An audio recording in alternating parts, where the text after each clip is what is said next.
তোমাকে খুশি করার জন্য গ্রেফতার করেছিল, অসংখ্য আলেমদেরকে নির্যাতন করেছিল শেখ হাসিনা মোদিকে খুশি করবার জন্য। কিন্তু আমরা জানতে চাই শেষ পর্যন্ত মোদি কি হাসিনাকে টিকায় রাখতে পারছে? কেন পারে নাই? কারণ এদের হাত ডাক এটা বেলুনের মতো, মুসলমানরা জায়গা গেলে পৃথিবীতে কোনো জালেম টিকতে পারে নাই। শুধু জালেম হাসিনা যায় নাই, আল্লাহ পাক হাসিনাকে পালায়া যাওয়াদের রোল মডেল বানাই দিছে। হাসিনারে কি বানাই দিছে আল্লাহ? পালায়া যাওয়াদের রোল মডেল। বাশার আল আসাদ পালাইছে, মিডিয়ার নিউজ বলতেছে হাসিনা যেমন শেষ 40 মিনিটের একটা ভিডিও বার্তা দিতে চাইছিল, বাশারও নাকি বার্তা দিতে চাইছিল, দিতে পারে নাই। মানে রোল মডেল হয়ে গেছে গা হাসিনা। এখন পালায়া যাওয়াদের কি রোল মডেল। এখন কেউ পালায়া গেলে সবাই বলবে হাসিনা মডেলে পালাইছে। কোন মডেলে? কথা বলেন না, কোন মডেলে? আফসোস লাগে, পরিতাপের বিষয়, কষ্টের বিষয়। অনেকে হয়তো আমার মতো আপনারাও চিন্তা করেন, হাজার হাজার মানুষকে গুলি করে মারলো, ছাত্রদেরকে গুলি করলো, স্কুলের মাদ্রাসার ছাত্রদেরকে গুলি করলো, হেলিকপ্টার থেকে গুলি করলো, এদেশের সর্বজন শ্রদ্ধেয় আলেমদেরকে কারাগারে নিয়ে বন্দি করলো, রিমান্ডের নামে নির্যাতন করলো, জুলুম করলো। গতকালকে যে আলেম এখানে আলোচনা করে গিয়েছেন, শাইখুল হাদিসের সন্তান আল্লামা মামুনুল হক দামাত বারকাতুহুমকে দাড়ি ধরে টানাটানি করলো। এদেশের সর্বজন শ্রদ্ধেয় বুজুর্গ আলেম, সকলের শ্রদ্ধেয় মানুষ আল্লামা সাইদি রাহিমাহুল্লাহকে কারাগার থেকে হত্যা করে বাহির করলো। এত কিছুর পরেও এই নেত্রী আর এই দলের পক্ষে মানুষ থাকে কেমন? প্রশ্ন আসে না? প্রশ্ন আসে কি আসে না? যে হাজার হাজার ছাত্রদেরকে গুলি করে মারলো, ছোট ছোট বাচ্চাদেরকে হেলিকপ্টার থেকে গুলি করলো, আলেমদেরকে জেলে নিল, রিমান্ডে নিল, ফাঁসি দিল, আলেমদেরকে, দেশের সর্বজন শ্রদ্ধ আলেমদেরকে কারাগার থেকে হত্যা করে বাহির করলো। আমাকে ব্যক্তিগতভাবে আমাকে জুব্বা টেনে হিচড়ে ডিবি হারুনের নেতৃত্বে, এটা সবাই জানেন, জুব্বা খোলা হলো, আমার পরনের লঙ্গি খোলা হলো, এগুলো খুলে মহিলা দিয়া জড়ায়া দইরা ছবি ভিডিও তোলা হলো। অসংখ্য আলেমের নির্যাতনের, নিপীড়নের গল্প শুনলে গা শিউরে উঠবে। যৌনাঙ্গে পর্যন্ত চাপ দিল আলেমদের। এত কিছুর পরেও এই নেত্রী যে তার কর্মীদেরকে রাইখা পালায়, তার পক্ষে কিভাবে লোকেরা থাকে? প্রশ্ন আসে না? আসলে আল্লাহ বলেন খতামাল্লাহু আলা কুলুবিহিম ওয়া আলা সামইহিম ওয়া আলা আবসারিহিম গিশাওয়া। আল্লাহ পাক এদের অন্তরের মধ্যে সিলমোহর মেরে দিছে। আল্লাহ পাক এদের কানের মধ্যেও সিলমোহর মেরে দিছে। আল্লাহ পাক এদের চোখের উপরে পর্দা ফেলে দিয়েছে। এরা সেই হাসিনা সরকারের আমলের এত নির্যাতন নিপীড়ন দেখেও দেখবে না। যেমন নির্লজ্জ বেহায়া তার নেত্রী, এমন নির্লজ্জ বেহায়া কর্মী। যেমন নির্লজ্জ বেহায়া তার নেত্রী, যে কিনা ছোট ছোট বাচ্চাদেরকে হত্যা করে, হেলিকপ্টার থেকে গুলি করে, এরপরেও বলে আমি কি অপরাধ করেছি। মানে কত বড় নির্লজ্জ হইলে এই কথা বলতে পারে? এরপরেও কি বলে আমি কি অপরাধ করেছি। আপনি কোন অপরাধ করেন নাই? প্রশ্ন এটা হইতে পারে যে আপনি কোন অপরাধ করেন নাই, আমাকে এমন একটা অপরাধ দেখান। ও প্রিয় মুসলিম উম্মাহ, বাংলাদেশের বাইতুল মুকাররমে হেফাজতে ইসলামের আন্দোলনে হাসিনার পুলিশ বুট পইরা, জুতা পইরা দেশের জাতীয় মসজিদে আলেমদেরকে গুলি করে নাই? এর চাইতে জঘন্য আর কি হইতে পারে? তা আপনি কোনটা করেন নাই বলেন? আমাদেরকে তাহাজ্জুদের আর এই কোরআন তিলাওয়াতের গল্প শোনায়া আপনি কোন আকামটা করেন নাই? প্রিয় মুসলিম উম্মাহ, যশোরবাসী, এই মেসেজ যশোরের মুসলমানদের জন্য নয়, এই মেসেজ, আজকের এই আলোচনা আমার এই দেশবাসীর জন্য আমি রেখে যেতে চাই। আমি আমার কথাগুলো সকলের কানে পৌঁছে দিতে চাই। ও প্রিয় উম্মাহ, প্রিয় জাতি, আমরা চেয়েছি আমাদের অন্তর থেকে আমাদের ছাত্ররা, আমাদের শিক্ষকরা, আমাদের কলামিস্ট, বুদ্ধিজীবী, মুফতি, বক্তা, ছাত্র, সকল শ্রেণী পেশার মানুষ আমরা চেয়েছি আল্লাহ পাক হাসিনাকে এই ভূখণ্ড থেকে, আমাদের উপর থেকে, জুলুম থেকে বাঁচাক। আল্লাহ পাক আমাদেরকে বাঁচাইছেন কি বাঁচান নাই? তার মানে আমরা মন থেকে সম্মিলিতভাবে চাইলে পাওয়া যায়। পাওয়া যায় কি যায় না? বলেন, পাওয়া যায় কি যায় না? ইন্নাল্লাহা লা ইউগাইয়িরু মা বিকওমিন হাত্তা ইউগাইয়িরু মা বিআনফুসিহিম। আল্লাহ পাক ততক্ষণ পর্যন্ত কোনো জাতিকে পরিবর্তন করেন না যতক্ষণ না সে জাতি নিজেরা পরিবর্তন চায় এবং পরিবর্তন হয়। সুবহানাল্লাহ। তো আমরা পরিবর্তন চেয়েছিলাম, পেয়েছি। পাইছি কি পাই নাই? এখন আমাদের আরেকটা পরিবর্তন দরকার। আমাদের মূল বিজয় সেটা। এ বিজয় আমাদের মূল বিজয় না। এ বিজয় যদি আমাদের মূল বিজয় হইতো তাইলে আমরা আল্লাহর নবীরে কেউ কটূক্তি করলে, গালি দিলে আমরা এই রায় পাইতাম যে তার শাস্তি হবে মৃত্যুদণ্ড। তার শাস্তি কি? এই ব্যাপারে ইমামগণ একমত। আল্লাহর নবীকে নিয়ে কেউ কটূক্তি করলে, ব্যঙ্গচিত্র করলে তার শাস্তি। ভাইরা আমার, বন্ধুগণ আমার, আল্লাহর নবীকে সাহাবাই কেরাম কেমন ভালোবাসতেন।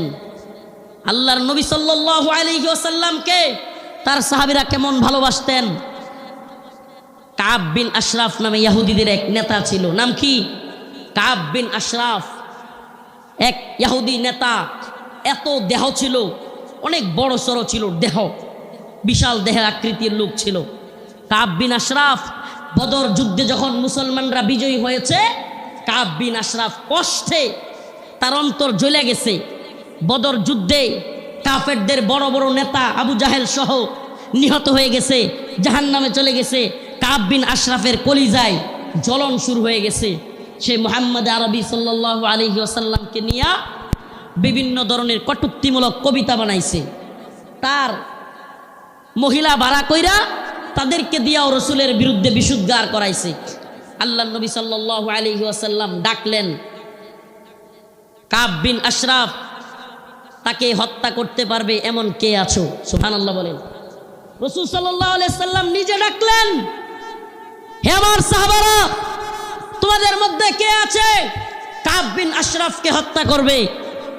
অথচ আমার নবীর ব্যাপারে অনেকে বলে, রাসূল সাল্লাল্লাহু আলাইহি সাল্লামকে কি বলে, যে রাসূল সাল্লাল্লাহু আলাইহি সাল্লাম এক গালে মারলে আরেক গাল পাইতা দিতেন। ছোটবেলায় এগুলো শুনতাম, নাউজুবিল্লাহ। রসুলের এক গালে মারবে আর সাহাবাই কেরাম বসে বসে দেখবে। ইসলাম সন্ন্যাসী মার্কা ধর্ম না। ইসলাম সন্ন্যাসী মার্কা, সন্ন্যাসীগিরি, গান্ধীগিরি ইসলামে চলে না। ইসলামের বাণী একবারে সুস্পষ্ট, ফায়াকতুলুনা ওয়া ইউকতালুন, হয় মরো নাইলে মারো। দিনের প্রয়োজনে মারতে হবে, মরতে হবে। ইনসাফ, দিনের প্রয়োজনে মারতে হবে, মরতে হবে। মায়ের খাওয়াও সুন্নত, দেওয়াও সুন্নত। আমরা যদি খালি মায়ের খাইতাম, হাসিনার পতন হইতো। মাঝে মাঝে পিটানো দেওয়া লাগছে, কথা কয় না? যারা জালিমের পক্ষ নিবে, একটা কথা মনে রাখবেন, মুসলমান ইমানদার, সম্ভবত হযরত আলী রাদিয়াল্লাহু আনহুর কথা এটা, জালেমদের প্রতি সহানুভূতি দেখানো মাজলুমদের সাথে গাদ্দারি। আবারও বলছি, জালেমদের প্রতি উদারতা দেখানো মাজলুমদের সাথে গাদ্দারি। মাজলুমদের সাথে গাদ্দারি করা যাবে। কাব বিন আশরাফ আল্লাহর নবীর নিয়ে কটূক্তি করে। রাসূল সাল্লাল্লাহু আলাইহি ওয়াসাল্লাম বললেন, তোমাদের মধ্যে কে আছে যে কাব বিন আশরাফকে হত্যা করবে? আল্লাহর নবীর এক সাহাবী মুহাম্মদ বিন মাসলামা দাঁড়ায় গেলেন, ইয়া রাসূলুল্লাহ আতুহিব্বু আন তাকতুলাহু? ইয়া রাসূলুল্লাহ, আপনি কি চান আমি তাকে হত্যা করি? রাসূল বললেন, অবশ্যই হ্যাঁ। মুহাম্মদ বিন মাসলামা বললেন, ইয়া রাসূলুল্লাহ, আমাকে অনুমতি দেন, আমি একটু তার সাথে গল্প করব, বানায় সিনায় গল্প করব আর কি, তারা একটু খুশি করব। ইয়া রাসূলুল্লাহ, আমার অনুমতি দেন। আল্লাহর নবী বললেন, অনুমতি দিলাম। রাসূলুল্লাহ সাল্লাল্লাহু আলাইহি ওয়াসাল্লামের অনুমতি পেয়ে মুহাম্মদ বিন মাসলামা রাদিয়াল্লাহু আনহু কাব বিন আশরাফের কাছে গেলেন। কাব বিন আশরাফের কাছে গিয়ে আল্লাহর নবীকে নিয়ে যেহেতু বইলে আসছেন, একটু গল্প করবেন বানায়া সিনায়া। যুদ্ধ মানেই ধোঁকা। আপনি সব কিছু যুদ্ধের ময়দানে শত্রুর বিরুদ্ধে সব কথা বলে দিয়ে আপনি পারবেন না। যুদ্ধ মানেই ধোঁকা, মাঝে মাঝে ধোঁকা দিতে হয়। তো কাব বিন আশরাফ রে গিয়া বললেন, আমরা তো মুহাম্মদ রে নিয়া খালি জাকাত চায়, খালি জাকাত দিতে হয়, সদকা দিতে হয়। বিপদে আসি মুহাম্মদ রে নিয়ে, নাউজুবিল্লাহ সাল্লাল্লাহু আলাইহি ওয়াসাল্লাম। রাসূল সাল্লাল্লাহু আলাইহি সাল্লামের ব্যাপারে কাব বিন আশরাফকে খুশি করার জন্য কাব খুব খুশি হয়ে গেল। আগেই কিন্তু অনুমতি নিয়ে আইছেন, আগেই অনুমতি নিয়েই আসছেন। আল্লাহর নবীর ব্যাপারে বললেন কাব বিন আশরাফকে, আমরা তো মুহাম্মদ রে নিয়ে বিপদে আছি সাল্লাল্লাহু আলাইহি ওয়াসাল্লাম। কি সদাকা জাকাত দিতে দিতে আমরা শেষ হয়ে যাচ্ছি। কাব কয়, কে আগেই কইছিলাম না? খুব খুশি হয়েছে, আগেই তো কইছিলাম। এবার মুহাম্মদ বিন মাসলামা বললেন, তোমার কাছে কিছু কর্জা চাই। কি চাই? কর্জা চাই, আমাদেরকে কিছু খাদ্য দাও। কাব বিন আশরাফ বলল, দিতে পারি, কিন্তু কিছু বন্ধক রাখতে হবে।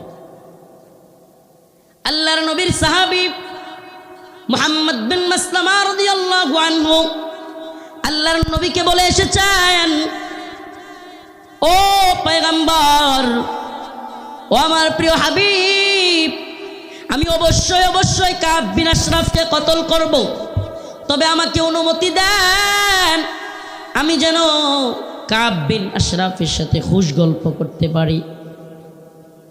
আল্লাহর নবী বললেন, অনুমতি দেয়া হলো। কাব বিন আশরাফকে মুহাম্মদ বিন মাসলামা রাদিয়াল্লাহু আনহু বললেন, মুহাম্মদ তিনি তো আমাদের কাছ থেকে বেশি বেশি সাদাকা আর যাকাত নিচ্ছেন, এমত অবস্থায় আমরা তো ফতুর হয়ে যাচ্ছি, কি করা? কাব খুব খুশি হয়ে গেল। কাব বলল, আগে তোমাদেরকে বলেছিলাম মুহাম্মদের পিছনে থাকবা না। এবার কাব বিন আশরাফের কাছে মুহাম্মদ বিন মাসলামা কিছু চাইলেন। সে বলল, দিতে পারি, শর্ত হলো কিছু বন্ধক রাখতে হবে। দিতে পারি, তবে শর্ত হলো কিছু বন্ধক রাখতে হবে। মুহাম্মদ বিন মাসলামা রাদিয়াল্লাহু আনহু বললেন, ঠিক আছে, কি বন্ধক চাও? কাব বিন আশরাফ বলল, তোমার বউরে বন্ধক দাও। নাউজুবিল্লাহ। এটার বডি ছিল অনেক লম্বা উঁচা, বিরাট সাইজের মানুষ। মুহাম্মদ বিন মাসলামা রাদিয়াল্লাহু আনহু বললেন, না, তোমার কাছে আমার বউ দেওয়া যাবে না। এবার মুহাম্মদ বিন মাসলামা রাদিয়াল্লাহু আনহু বললেন, দিতে পারি, আমার ডাল তলোয়ার এই তরবারিগুলো তোমার কাছে দিতে পারি। এগুলো বন্ধক রাখলেন।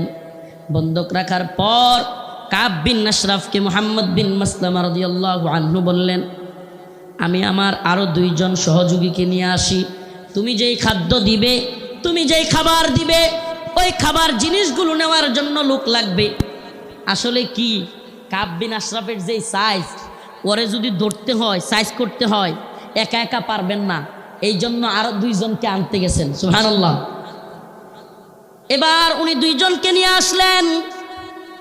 আসার পরে কাব বিন আশরাফকে বললেন, কাব, তোমার মাথার মধ্যে কি সুগন্ধি ব্যবহার করো? এত সুন্দর গ্রাম তোমার মাথা থেকে আসতেছে। এটা আরেকটা পাম, এটা আরেকটা কি পাম। আগে দিছে কি, আরে মুহাম্মদের যাকাত দিতে দিতে আমরা শেষ, এতে করে সে খুশি হয়েছে। আগেই কইছিলাম না মুহাম্মদের পিছনে থাইকো না, নাউজুবিল্লাহ। তো এইবার কি পাম দিল, যে তোমার কল্লার মধ্যে, তোমার মাথার মধ্যে এমন কি সুগন্ধি দাও, এত সুগন্ধি আসতেছে, সুঘ্রাণ আসতেছে। কাব বিন আশরাফ খুশিতে গদগদ হয়ে গেছে, খুব খুশি হয়েছে, পাম দিছে। তো মুহাম্মদ বিন মাসলামা রাদিয়াল্লাহু আনহু বললেন, কাব, তোমার মাথার থেকে একটু সুঘ্রাণ নেওয়ার জন্য তোমার মাথাটা একটু আমাকে আগায় দিতে পারবা? মানে মাথা থেকে কি নিব? সুগন্ধি নিব। কাব বিন আশরাফ খুশি হয়ে গেল। খুশি হয়ে কাব বিন আশরাফ তার কল্লাটা আগায় দিল। ও যশোরবাসী, খুব মনোযোগ দিয়ে শুনবেন। আল্লাহর নবীর সাহাবা মুহাম্মদ বিন মাসলামা যখন কাব বিন আশরাফ কল্লাটা আগায় দিল, সাথে সাথে আল্লাহর নবীর সাহাবী মুহাম্মদ বিন মাসলামা কাব বিন আশরাফের কল্লা এইভাবে পেছায় ধরলেন। সুবহানাল্লাহ। কাব বিন আশরাফের কল্লা পেছায় ধইরা সঙ্গী সাথী থাকা অন্য সহপাঠীদেরকে বললেন, কাব বিন আশরাফের কল্লার মধ্যে কূপ দাও। সুবহানাল্লাহ। মুহাম্মদ বিন মাসলামা গলা চাইপা ধরলেন, আর কাব বিন আশরাফকে ওনার সাথীদেরকে বললেন, কূপ দাও। আল্লাহু আকবার বলে কাব বিন আশরাফের কল্লা ফেলে দিলেন।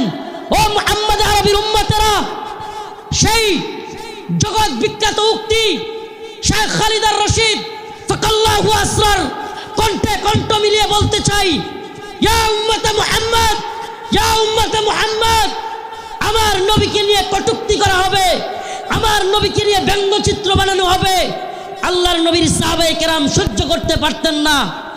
ফরমায়া রাসূলুল্লাহ সাল্লাল্লাহু আলাইহি ওয়াসাল্লাম, ফরমায়া রাসূলুল্লাহ সাল্লাল্লাহু আলাইহি ওয়াসাল্লাম, মান সাব্বা নবিয়ান ফাকতুলু, আল্লাহর নবীকে নিয়ে যে কটূক্তি করবে, রাসূল সাল্লাল্লাহু আলাইহি ওয়াসাল্লামকে যে গালি দিবে, তার শাস্তি একটাই, সমস্ত ইমাম একমত, আল্লাহর নবীকে নিয়ে কটূক্তিকারীর শাস্তি ওয়াজিবুল কতল, তাকে হত্যা করা হবে, তার কল্লা থেকে গলাকে আলাদা করে দিতে হবে।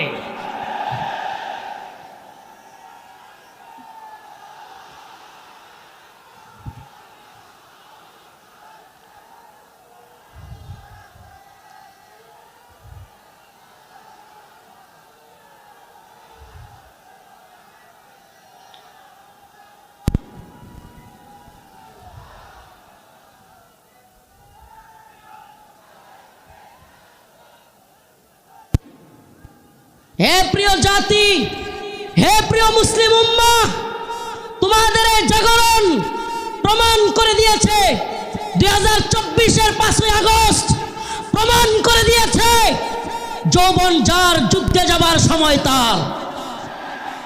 যুবকরা দেখিয়ে দিয়েছে হাসিনার লাফালাফি আর কাদেরের পালাবো না। কোথায় কাকা? পালাবো না কোথায়? এত দাম্ভিকতা, এত অহংকার ভালো না, এত দাম্ভিকতা, এত অহংকার ভালো না। মনে রাখবা, ফিরাউন নমরুদি আল্লাহর কাছে কোনো টাইম ছিল না, আর উবাইদুল কাদের আর হাসিনা। আল্লাহ পাক তোমাদেরকে পরিণতি দেখিয়ে দিয়েছেন। মুসলিম উম্মার যুব সমাজদেরকে বলি, ও প্রিয় উম্মার যুবকেরা, তৈরি হও নির্যাতিত নিপীড়িত মুসলিম উম্মার পাশে দাঁড়াবার জন্য। তৈরি হও, আল্লাহর নবীর বিরুদ্ধে যারা যাবে বাংলার জমিনে, তাদেরকে অবশ্যই ওয়াজিবুল কতল, আল্লাহর নবীর গালি দেওয়ার শাস্তি, মৃত্যুদণ্ড করতেই হবে। রাজি আছো তো ইনশাআল্লাহ? ও প্রিয় মুসলিম উম্মা, তোমরা তো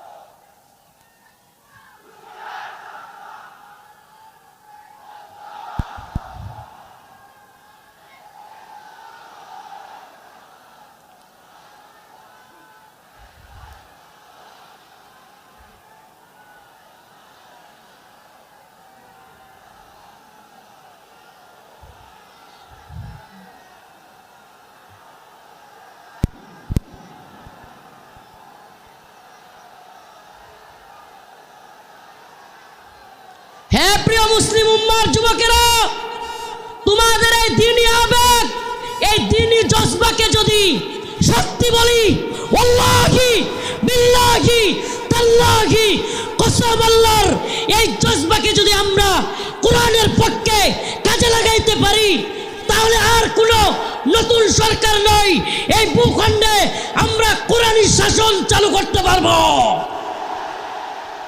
আর কোনো তন্ত্রমন্ত্র নয়, তন্ত্রমন্ত্রের দেখা শেষ। আমরা তো এই স্লোগান দিকে দিকে আজ জানিয়ে দিতে চাই, তন্ত্রমন্ত্রের দিন শেষ, কোরআন সুন্নাহর বাংলাদেশ। বলেন না, তন্ত্রমন্ত্রের দিন শেষ, কোরআন সুন্নাহর বাংলাদেশ। সাবিলুনা সাবিলুনা, তরিকুনা তরিকুনা। স্লোগান আজকে একটু ব্যতিক্রম হবে।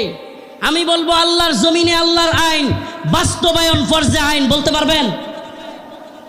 আল্লাহর জমিনে আল্লাহর আইন বাস্তবায়ন ফরজে আইন। হয়তো শরিয়ত, ইম্মা শরিয়া, ইম্মা শরিয়া, হয়তো শরিয়ত, হয়তো আমরা শাহাদাত বরণ করব, না হলে ভূখণ্ডে শরীয়ত প্রতিষ্ঠা করব। কালেমার পতাকা দেখলে যেগুলোর জ্বলে এগুলোরে সাবধান করে দিতে চাই। এ ভূখণ্ডে লা ইলাহা ইল্লাল্লাহর পতাকা উড়বেই, আজ হোক কাল একদিন উড়বেই। ইসাবাতান মিন উম্মতি আহরাজাহুম আল্লাহু মিনান নার, ইসাবাতুন তাগজুল হিন্দা ওয়া ইসাবাতু মা ঈসা ইবনে মারইয়াম। রাসূলের ঘোষণা, এই ভূখণ্ডে হিন্দুত্ববাদী ব্রাহ্মণ্যবাদী তাগুতি শক্তির বিরুদ্ধে, দিল্লির বিরুদ্ধে, হিন্দুত্ববাদীদের বিরুদ্ধে আল্লাহর নবী বলেছেন মুসলমানদের একটা গজওয়া হবে, গজওয়াতুল হিন্দ হবে। সেই যুদ্ধে মুসলমানরা বিজয়ী হবে। শুধু বিজয়ী হবে না, দিল্লির সেই মসনদে, দিল্লির সেই লাল কেল্লায় কালেমার পতাকা পথ পথ করে উঠবে ইনশাআল্লাহ, ইনশাআল্লাহ।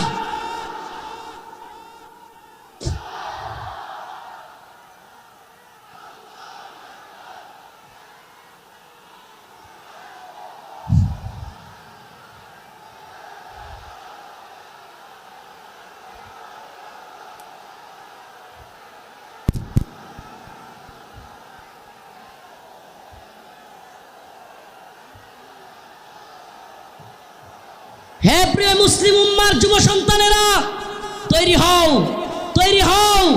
আর কোন তন্ত্রমন্ত্রের জন্য ডাক নয়, ডাক আসবে দাওয়া ইয়াদাত শাহাদাতের ডাক আসবে। শহীদ হইতে রাজি আছো তো ইনশাআল্লাহ? জীবন দিতে প্রস্তুত আছো তো ইনশাআল্লাহ? আরে আমরা দুনিয়ায় এসেছি দ্বীনের জন্য, শহীদ হওয়ার জন্য।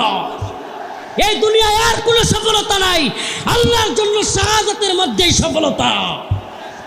ইম্মা শরিয়া ওয়া ইম্মা শাহাদা, হয়তো শরীয়ত। আল্লাহর জমিনে আল্লাহর আইন। এই জমিন কার? এই চিৎকার করে বলেন কার? জমিন কার? হুকুম চলবে কার? ইনিল হুকমু ইল্লা লিল্লাহ, আমার আল্লাহ তাবুদু ইল্লা ইয়া। হুকুম হবে আল্লাহর, ইবাদত হবে আল্লাহর। ইবাদত হবে কার?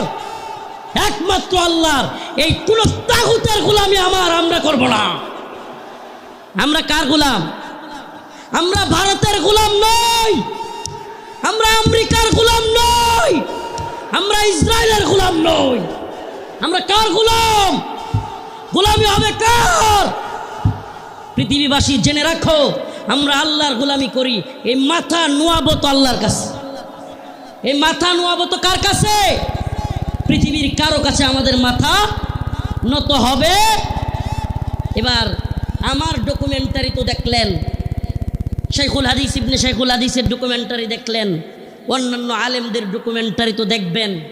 আমি কিছু মাজলুমদের ডকুমেন্টারি আপনাদের সামনে বলে যাই, কলিজা ফেটে যায়। ও মুসলিম উম্মার প্রিয় যুবক ভাইরা, আপনারা জেনে থাকবেন 2013 সালে শাপলা চত্বর এক ভয়াবহ রাতের সাক্ষী অনেকেই। আপনারা জেনে থাকবেন প্রিয় বাবাজি, আজকের প্রোগ্রামের আয়োজক সহ সবার এই কথাগুলো মনোযোগ সহকারে শোনার কথা, শোনা দরকার। আমি আপনাদের সামনে এমন কিছু ব্যক্তিদের কারগুজারি শোনাবো যারা 2013 সালে রাসূলুল্লাহ সাল্লাল্লাহু আলাইহি ওয়াসাল্লামকে যারা কটূক্তি করেছিল, আল্লাহর নবীকে নিয়ে যারা ব্যঙ্গচিত্র বানিয়েছিল, আল্লাহ এবং তার রাসূলের বিরুদ্ধে যারা কথা বলেছিল, যেই কারণে হেফাজতে ইসলাম শাপলা চত্বরে যেতে বাধ্য হয়েছিল, সেই সমস্ত নরপিশাচ, সেই সমস্ত কুখ্যাত শাতেমে রাসূল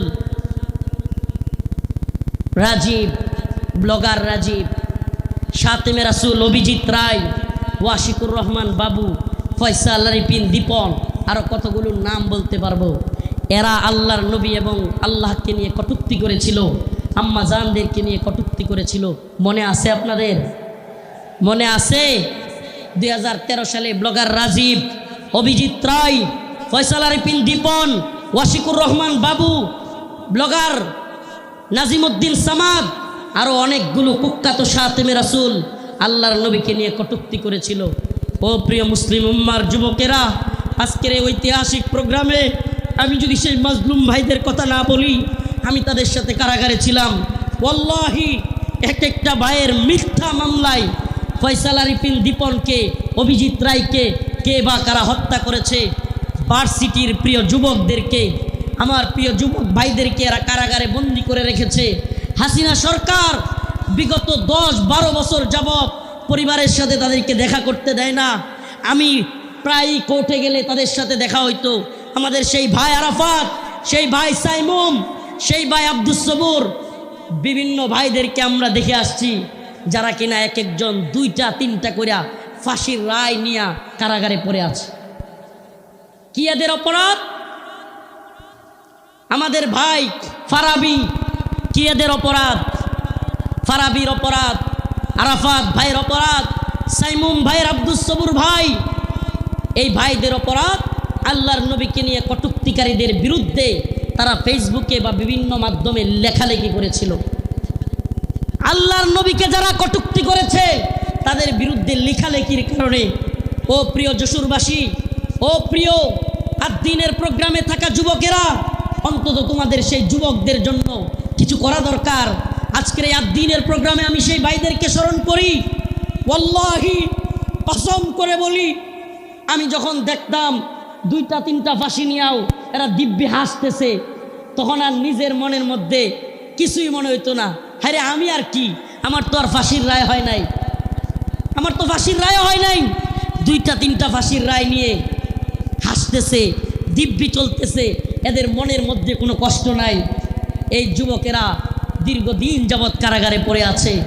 ও প্রিয় মুসলিম উম্মার যুবকেরা, ও নেতারা, ও বক্তা মুফতি শাইখুল হাদিসরা, আল্লাহর নবীর পক্ষে কথা বলতে গিয়া দীর্ঘদিন যাবৎ তাদেরকে জঙ্গি ট্যাগ দিয়া আজকে কারাগারে বন্দি করে রেখেছে হাসিনা সরকার। এখনও এই ভাইগুলো মুক্তি পাচ্ছে না। ও প্রিয় মুসলিম উম্মার যুবকেরা, আমি জানতে চাই, এরা যদি আমাদের কাউকে জঙ্গি ট্যাগ দিয়া দেয়, এরা যদি আমাদের কাউকে মৌলবাদী ট্যাগ দিয়া দেয়, এরা যদি আমাদের কাউকে রাজাকার বলে ট্যাগ দিয়া দেয়, তাহলে কি আমরা তাদেরকে ভুলে যাব? আমার কথা বুঝতেছেন? জালেমদের একটা কূট কৌশল হলো আলেমদের নামে ট্যাগ দেওয়া, নেম কিলিং, এটাকে বলে নেম কিলিং, ট্যাগ দেওয়া। আল্লামা সাঈদী রাহিমাহুল্লাহকে কষ্ট নিয়ে বলতে হচ্ছে, যখন তিনি জীবিত আমাদের অনেক আলেম ওনাকে নিয়ে কথা বলার সাহস করে নাই, ওনার পক্ষে কথা বলে নাই। কেন বলে নাই? কারণ ওনাকে রাজাকারের মামলা দেওয়া হয়েছে। এখন আমরা যদি ওনার পক্ষে কথা বলি, তাইলে আমাদেরকেও না জানি রাজাকারের মামলা দিয়ে দেয়। আল্লামা জসিমউদ্দিন রহমানী দামাত বারকাতুহুম, হুজুর কারাগারে থাকতেও ওনাকে নিয়েও অনেকে কথা বলে নাই। কেন? কারণ ওনার পক্ষে কথা বললে জঙ্গিবাদী মামলা দিয়ে দিবে। আল্লাহর কসম করে বলি, খুদার কসম করে বলি, আমাদেরকে রাজাকার বলো, জঙ্গিবাদী বলো, মৌলবাদী বলো, আর যাই বলো, আমরা মাজলুমদের পক্ষে কথা বলবই, বলেই যাব। রাজি আছেন তো ইনশাআল্লাহ? আল্লামা সাঈদী রাহিমাহুল্লাহ চলে গিয়েছেন, জসিমউদ্দিন রহমানী হাফিজাহুল্লাহ বের হয়ে গিয়েছেন, কিন্তু ও আদ্দিনের মুসলমানেরা, আজকের এই যশোরের লাখো জনতা, প্রিয় উম্মা, আজকের এই মিডিয়ার মাধ্যমে, সব কিছুর মাধ্যমে আমি জানাতে চাই, আমার ভাইরা আল্লাহর নবীর পক্ষে লেখালেখি করতে গিয়া যারা মামলা খেয়েছে, ফাঁসির রায় লেগে গেছে, আমরা কি তাদের মুক্তি চাই? মুক্তি চাই। আমার ভাইদেরকে 2-3টা করে ফাঁসির রায় দিয়ে বন্দি করে রেখেছে হাসিনা। হাসিনার কাজই ছিল বিভিন্ন জঙ্গি নাটক সাজায়া আলেমদেরকে, তরুণ তরুণ যুবকদেরকে যারা দিনকে ভালোবাসে, টাকনুর উপর কাপড় পরে, এদেরকে ইন্ডিয়ার কথায় রয়ের প্ল্যানে মুসলিম উম্মার যুবকদেরকে, দিন যারা ভালোবাসে তাদেরকে গ্রেফতার করা, তাদেরকে জঙ্গি বলা, মৌলবাদী বলা, এটা একটা ট্রেন্ড ছিল, এটা তাদের একটা ট্যাগ মিশন ছিল, মিশন, তাদের একটা মিশন। এই মিশন আমরা পা দিতে পারি না। আমরা আমাদের ভাইয়ের মুক্তি চাইব। সবাই মুক্তি চান তো ইনশাআল্লাহ? আমার প্রিয় ভাইদের মুক্তির ব্যবস্থা করা হোক, দ্রুত মুক্তি দেওয়া হোক। যদি তারা মুক্তি না পায়, খুদার কসম করে বলি, এত বড় বড় বক্তা, এত যশ খ্যাতি মূল্যহীন, মূল্যহীন, মূল্যহীন। আমরা যদি মাজলুমদের পাশেই দাঁড়াতে না পারি, আজকের আলোচনার বিষয় এটাই, وما لكم لا تقاتلون في سبيل الله والمستضعفين من الرجال والنساء والولدان الذين يقولون ربنا أخرجنا من هذه القرية الظالم أهلها واجعل لنا من لدنك وليا واجعل لنا من لدنك نصيرا الله رب العالمين বলেন وما لكم لا تقاتلون في سبيل الله তোমাদের কি হয়ে গেল তোমরা আল্লাহর পথে কিতাল করতেছো না যুদ্ধ করতেছো না জিহাদ বললে অনেকে অপব্যাখ্যা করে নফসের জিহাদ এটা সেটা অনেক অপব্যাখ্যা করে কারণ কি কারণ আল্লাহ বলছেন কুতিবা আলাইকুমুল কিতাল ওয়া হুয়া কুরহুল লাকুম কারণ আল্লাহ পাক জানতেন জিহাদের ব্যাপারে অনেকের অ্যালার্জি থাকবে অনেকে অপছন্দ করবে আমাকে বলেন আল্লাহ পাক যখন কোরআনে কারীম নাজিল করেছেন আল্লাহর রাসূল কি জিহাদকে অপছন্দ করতেন হ্যাঁ সাহাবায়ে কেরাম অপছন্দ করতেন তাহলে এই আয়াত কাদের জন্য কুতিবা আলাইকুমুল কিতাল ওয়া হুয়া কুরহুল লাকুম এই আয়াত কাদের জন্য আল্লাহ পাক জিহাদকে যুদ্ধকে ফরজ করেছেন দ্বীনের জন্য অথচ তোমরা তা অপছন্দ করো আল্লাহ বলছেন তোমাদের অনেক জিনিস আছে অপছন্দ কিন্তু হুয়া খায়রুল লাকুম সেটার মধ্যে কল্যাণ আছে আমার তো মনে হয় আল্লাহ পাক আমার মনে হয় না এটাই তাফসীর এটাই ব্যাখ্যা যে আল্লাহ পাক সেই সমস্ত লোকদেরকে উদ্দেশ্য করে বলেছেন যারা জিহাদকে অপছন্দ করবে সাহাবায়ে কেরাম জিহাদকে অপছন্দ করতেন না আল্লাহর নবী আল্লাহর দ্বীনের পক্ষে জিহাদকে অপছন্দ করতেন না যারা অপছন্দ করে তাদের জন্য এই কথা অথচ দিকে দিকে মাজলুম ওয়া মা লাকুম লা তুকাতিলুনা ফি সাবিলিল্লাহ তোমাদের কি হয়ে গেল তোমরা আল্লাহর পথে যুদ্ধ করতেছো না ওয়াল মুস্তাদআফিনা মিনার রিজাল ওয়ান নিসাই ওয়াল বিলদান দুর্বল নারীরা দুর্বল বাচ্চারা চিৎকার করে করে বলতেছে ইয়াকুলুনা রব্বানা আখরিজনা আয় আল্লাহ আপনি আমাদেরকে বের করেন মিন হাযিহিল ক্বরিয়াতিয যালিমি আহলুহা এই ভূখণ্ডের মানুষরা বড় জালেম ওয়াজআল লানা মিন লাদুনকা ওয়ালিয়া আপনি আমাদের জন্য অভিভাবক পাঠান ওয়াজআল লানা মিন লাদুনকা নাসীরা আপনি আমাদের জন্য সাহায্যকারী পাঠান মাজলুমদের সাহায্যকারী হইতে রাজি আছি তো ইনশাআল্লাহ মাজলুমদের সাহায্যকারী হইতে রাজি আছি তো ইনশাআল্লাহ তাইলে আজকে থেকে ইসরায়েলি পণ্য বয়কট রাজি আছেন তো ইনশাআল্লাহ আজকে থেকে যে সমস্ত মাজলুমরা রসুলের পক্ষে লিখতে গিয়ে বলতে গিয়ে আমার ভাই ফারাবি আমার ভাই আরাফাত সাইমুম আমি আমার ভাই বলতেছি পারলে আমারে মামলা দিয়ে দে আমার যায় আসে না তাদের সাথে আমারে মামলা দিয়ে দিলে আমার যায় আসে না এরা আমাদের ভাই আমরা অনেকেই সেই গাজী ইলমুদ্দিনের গল্প বলি ভারতে রঙ্গিলা রাসূল বই লিখেছিল নাউজুবিল্লাহ সেই গল্প বলতে পছন্দ করি কিন্তু বাংলাদেশের গাজী ইলমুদ্দিনরা 2টা-3টা করে ফাঁসির রায় নিয়ে কারাগারে পড়ে আছে সেই খবর আমরা কেউ রাখি না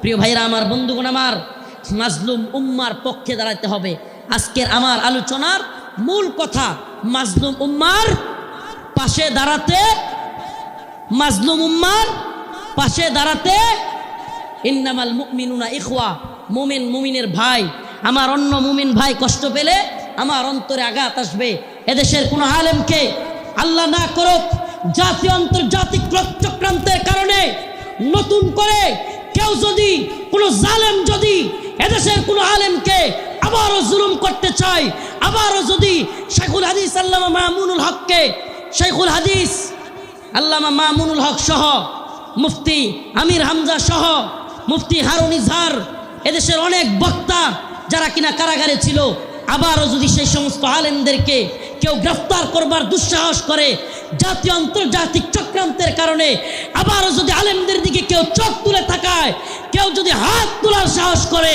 সেই হাত ভেঙ্গে গুড়িয়ে দেওয়ার হিম্মত আছে তো মুসলমান আছে তো ইনশাআল্লাহ জাতীয় আন্তর্জাতিক চক্রান্ত চলছে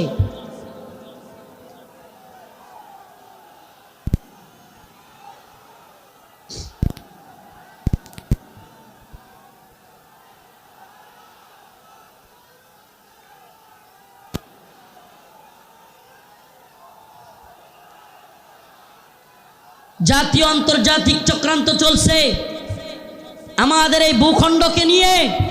জাতীয় আন্তর্জাতিক চক্রান্ত চলছে। এই চক্রান্তের ডালপালা গভীরে আমরা জাতি হিসেবে সজাগ থাকব। একটা কথা মনে রাখবেন, আগামীকালকে আপনার ঘরে চুরি অথবা ডাকাতি হবে। আপনি যদি আগে ভাগে জানতে পারেন তাইলে আপনি ডাকাতকে কিভাবে আটকাইতে হবে এটা আপনি আরামসে বুঝে যাবেন। সজাগ থাকা খুব জরুরি।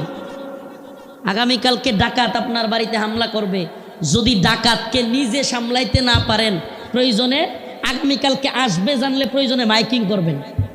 ঠিকই ঠিক না? প্রয়োজনে কি করবে? মাইকিং করে হইলেও ডাকাত আটকাবে। তো যদি আমরা জানি আমাদের বিরুদ্ধে চক্রান্ত হচ্ছে, হিন্দুত্ববাদী ভারত আমাদের বিরুদ্ধে চক্রান্ত অব্যাহত রেখেছে, এমনকি আমরা শুনতে পাই বর্তমান উপদেষ্টা কমিটিতেও ভারতীয় দালালরা বসে গেছে।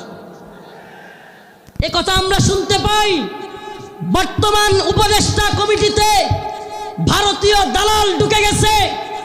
আমাদের বক্তব্য স্পষ্ট, মোমেন এক গর্তে দুইবার পা দেয় না। মোমেন এক গর্তে দুইবার পা। আমরা আর দুঃখা খেতে চাই না। আমরা আর কোনো জালেমদেরকে, ইন্ডিয়ার গোলামদেরকে বাংলার ক্ষমতার মসনদে দেখতে চাই না।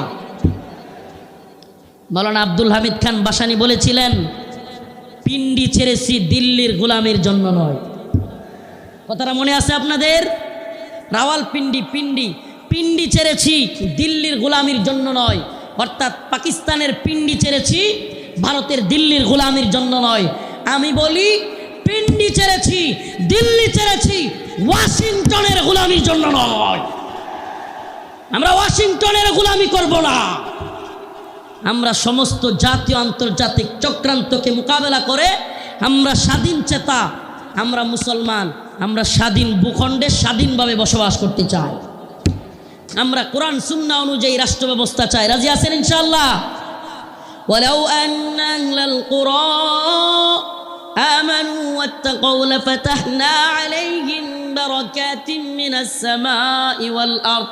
সুবহানাল্লাহ। আল্লাহ পাক বলেন, ওয়ালাউ আন্না আহলাল কুরা আমানু ওয়াত্তাকাউ লাফাতাহনা আলাইহিম বারাকাতিম মিনাস সামাই ওয়াল আরদ। আল্লাহ পাক বলেন, যদি জমিনের বাসিন্দারা তাকওয়া অবলম্বন করত এবং আল্লাহর আইন মেনে চলতো, তাহলে আল্লাহ পাক বারাকাতিম মিনাস সামাই ওয়াল আরদ, আসমান এবং জমিনের সমস্ত বারাকা খুলে দিতেন। সুবহানাল্লাহ। আল্লাহ পাক সমস্ত বারাকা খুলে দিতেন। এজন্য আমি স্লোগান ধরেছি, আল্লাহর জমিনে আল্লাহর আইন বাস্তবায়ন ফরজে আইন। এই তন্ত্রমন্ত্রের আইন 5 বছরের জন্য ইসলাম, এটা আমরা চাই না। আমরা চাই আজীবনের জন্য ইসলাম। ইসলাম কি 5 বছরের সীমায় গণ্ডিতে আবদ্ধ? ইসলাম 5 বছরের সীমান্তে আবদ্ধ নয়। ইসলাম 5 বছরের সীমানায় আবদ্ধ না। 5 বছর ভোট দিয়া নির্বাচিত করে ইসলাম কায়েম। 5 বছর গেলে আবার হয়তো সরে যাইতে হবে। দিন ইসলাম 5 বছরের জন্য সীমাবদ্ধ থাকার জন্য নয়। ইসলাম কায়েম করতে হবে, আল্লাহর জমিনে আল্লাহর আইন বাস্তবায়ন করতে হবে। এটা হবে মুসলিম উম্মার তাড়না, এটা হবে মুসলিম উম্মার প্রেরণা। আমরা হুঁশিয়ার করে দিতে চাই, সাবধান করে দিতে চাই।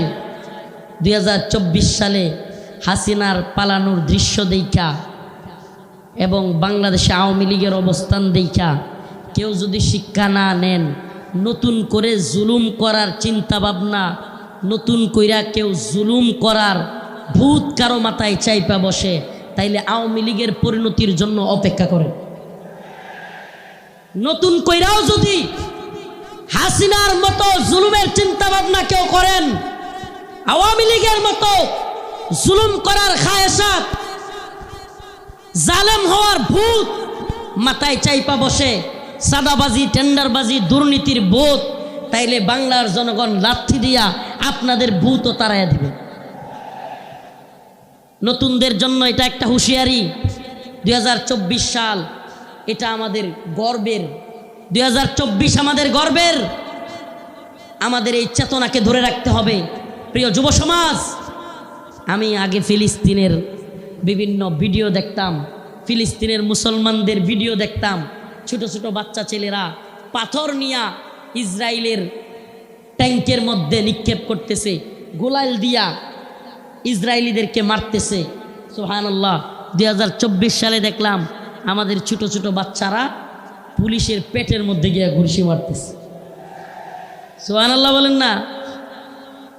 এইটা একটা জিনিস অন্তত হয়েছে আলহামদুলিল্লাহ। 2024 সালে আমরা এটা অন্তত বুঝছি, যুব সমাজ জেগে উঠলে জালেমের পরিণতি ভয়াবহ। যুব সমাজ জেগে উঠলে জালেমের পরিণতি কি? তো যশোরবাসী, আপনারা কি ঘুমায় গেছেন নাকি জাগ্রত আছেন? হাসিনা ভারতের গোলামি করেছিল, বাংলাদেশকে দিল্লির একটা কি বলবো, এটাকে অনেকে বলে অঙ্গরাজ্য, আমি বলি অঙ্গরাজ্য না। হাসিনা এটাকে দিল্লির একটা ডাস্টবিন বানাইছিল। দিল্লির ডাস্টবিন মানে দিল্লি আমাদের আম খাবে, আমাদের ইলিশ খাবে, আমাদের সব কিছু নিবে, ট্রানজিট নিবে, আমাদের রেল লাইন নিবে, আমাদের সব কিছু নিবে, আর আমাদেরকে লাশ উপহার দিবে, আমাদেরকে বন্যার পানি দিয়া বাসায়া একের পর এক লাশ উপহার দিবে। এটাকে আপনি ডাস্টবিন না বলে কি বলবেন? এটা কি বন্ধুত্ব? এটা কি বন্ধুত্ব? আমি তো বলি হাসিনা বিগত 16 বছরে বাংলাদেশের সাথে ভারতের যে সম্পর্ক তৈরি করেছিল, যদিও তাদের নেতারা বলেছে অনেকে স্বামী স্ত্রীর সম্পর্ক, আমরা বলি অবৈধ সম্পর্ক, এটা অবৈধ। এজন্য অবৈধ সম্পর্কের কন্যারে জায়গায় পাঠিয়ে দিছি। আল্লামা সাইদি রহিমাহুল্লাহ বলেছিলেন, এ কথাটা আমার এখনো কানে বাসে, সরকারকে বলবো বেশি তিরিং বিরিং করিও না। বাংলার জনগণ বেশি তিরিং বিরিং করলে এমন এক ফ্লাইং কিক মারবে, মামার বাড়ি দিল্লি গিয়া পড়বা।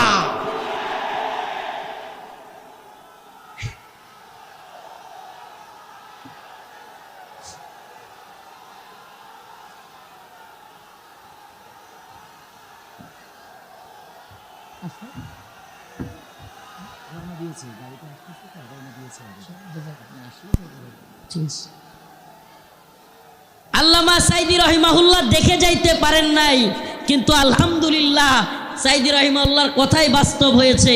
বাংলার জনগণ ফ্লাইং কিক মারছে, রান্না করা খাবার খাওয়ারও সময় নাই, রান্না করা খাবার খাওয়ারও সময় নাই। ও প্রিয় মুসলিম উম্মার যুবকেরা, আজকের এই আদ্দিন ফাউন্ডেশন যশোরের আজকের এই অনুষ্ঠান থেকে আমার আখিরি পয়গাম হবে, ও মুসলিম উম্মার যুবকেরা, আমাদেরকে মৌলবাদী বলা হোক, জঙ্গিবাদী বলা হোক, আমাদেরকে রাজাকার বলা হোক, যে কোনো ট্যাগ আমাদেরকে দেয়া হোক, আমরা দ্বীনের পক্ষে ছিলাম, আছি, থাকব। আল্লাহর জমিনে আল্লাহর আইন বাস্তবায়ন হওয়ার আগ পর্যন্ত আমরা থামব না। আমি তো আশাবাদী এই মুসলিম উম্মার জাগরণ। অনেকে বলে হুজুর মাহফিলের প্যান্ডেলে এত মানুষ হলে লাভ কি? কিছুই তো হয় না। আমি বলি হাসিনার অবস্থা দেখেও বুঝো না? কিছুই হয় না, হয় হাসিনার অবস্থা দেখেও বুঝো না?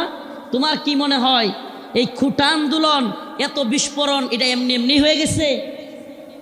প্রিয় ভাইরা আমার, বন্ধুগণ আমার, একটু যদি আপনি চোখ বুলায় দেখেন তাইলেই দেখবেন মানুষের মধ্যে 2013 সালের শাপলা চত্বরে নৃশংসভাবে আলেম ওলামাদেরকে, ছাত্রদেরকে গুলি করে মারার সেই যে ভয়াবহ চিত্র অন্তরের মধ্যে, সেটা ছিল কি ছিল না?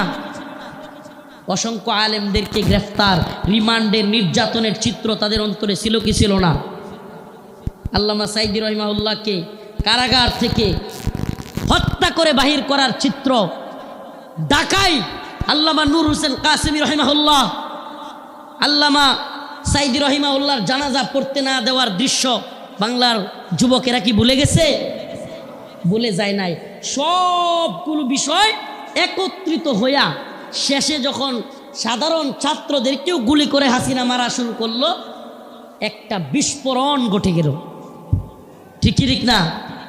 তো বিস্ফোরণ কোত্থেকে শুরু হয়েছে? সেই আগে থেকে এই বিস্ফোরণ শুরু হয়েছে। এজন্য বলি প্রিয় মুসলিম উম্মা, আপনাদের প্রতি আমার আখিরি পয়গাম, ও আদ্দিনের মুসলমান, আজকের এই যশোরবাসী, খুলনাবাসী, সারা বাংলাদেশ থেকে আগত মিডিয়ার মাধ্যমে সারা দেশে যারাই আমার কথাগুলো শুনবেন, আমার একটা পয়গাম, আখিরি পয়গাম আপনাদের প্রতি। ও প্রিয় মুসলিম উম্মাহ, আমাদেরকে দ্বীনের প্রয়োজনে, আল্লাহর জমিনে আল্লাহর দ্বীন বাস্তবায়নের জন্য, কাফের মুশরিকদের মোকাবেলা করবার জন্য প্রয়োজন হলে দ্বীনের জন্য ময়দানে শহীদ হওয়ার জন্য তৈরি থাকতে হবে। এটা মনে রাখবেন, শাহাদাতের তামান্না। আল্লাহ পাক আমাদেরকে কবুল করুক, মঞ্জুর করুক, বলেন আমিন। শাহাদাতের তামান্না, আখিরি পয়গাম। প্রিয় ভাই মুফতি আমির হামজা হাফিজাহুল্লাহ চলে এসেছেন। আমি ছেড়ে দিব ভাইয়ের জন্য। আপনাদের কাছে খাস করে দোয়া চাই, খাসভাবে দোয়া চাই।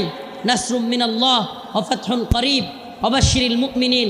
আসসালামু আলাইকুম ওয়া রাহমাতুল্লাহি ওয়া বারাকাতুহু।